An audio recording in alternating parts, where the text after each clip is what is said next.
आप देख रहे हैं सत्यहिंदी.com।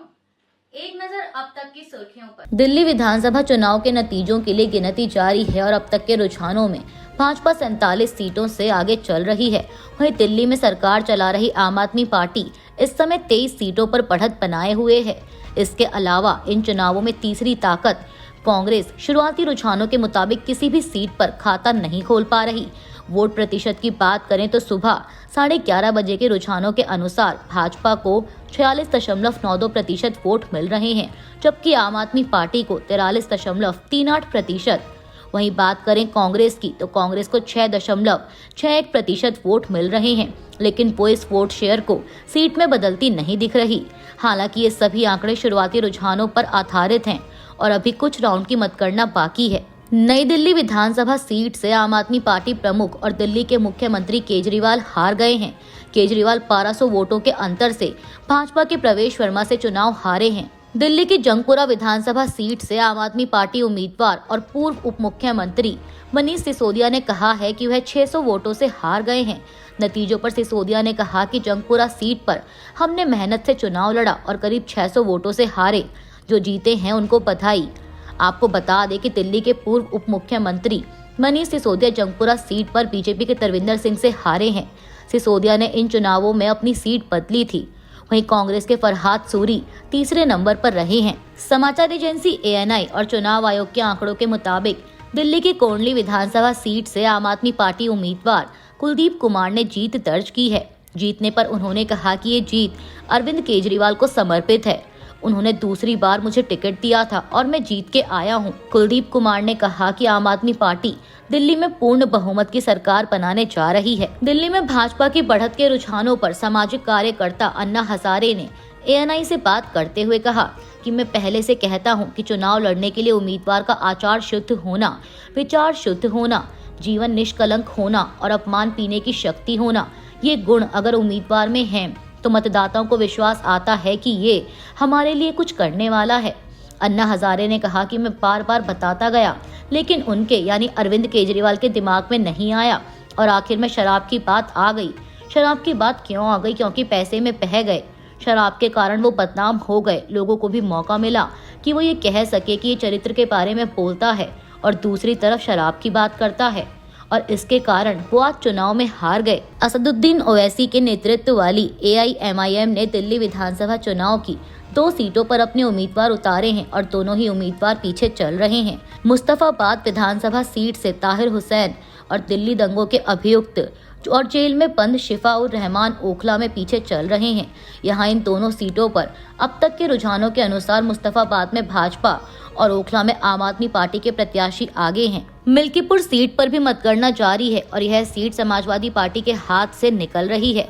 हालांकि अखिलेश यादव ने मिल्कीपुर सीट जीतने के लिए भाजपा पर धांधली का आरोप लगाया।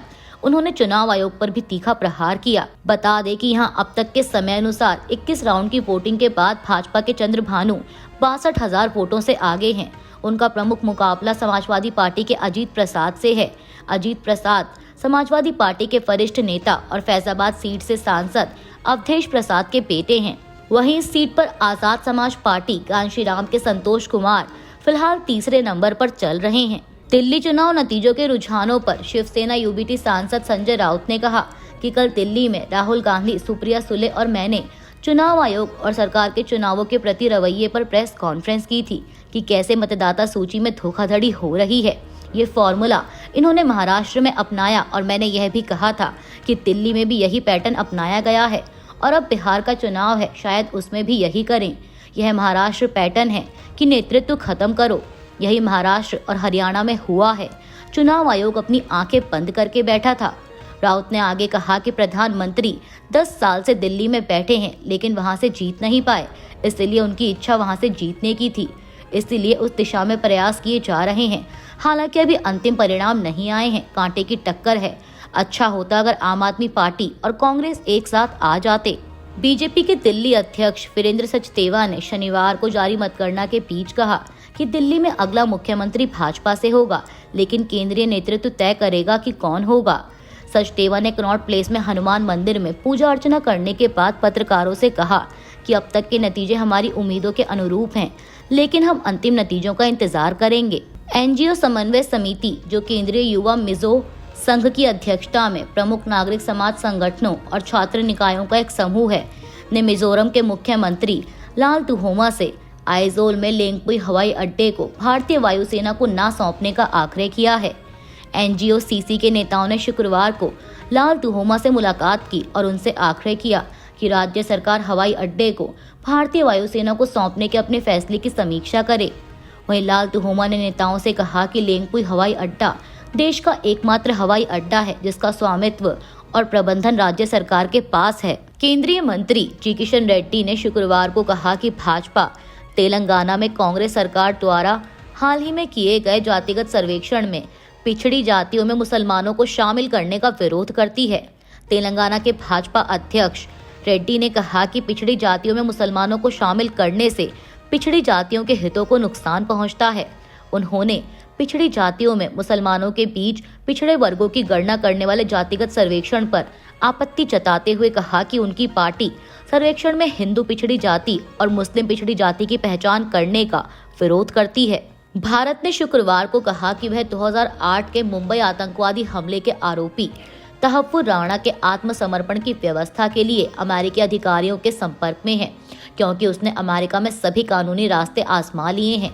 विदेश सचिव विक्रम मिस्री ने राणा के प्रत्यर्पण पर पूछे गए एक सवाल के जवाब में यह बात कही। उन्होंने कहा कि मुझे लगता है कि हाल के घटनाक्रमों से आपको पता चल गया होगा कि राणा ने अमेरिका में सभी कानूनी रास्ते आजमा लिए हैं।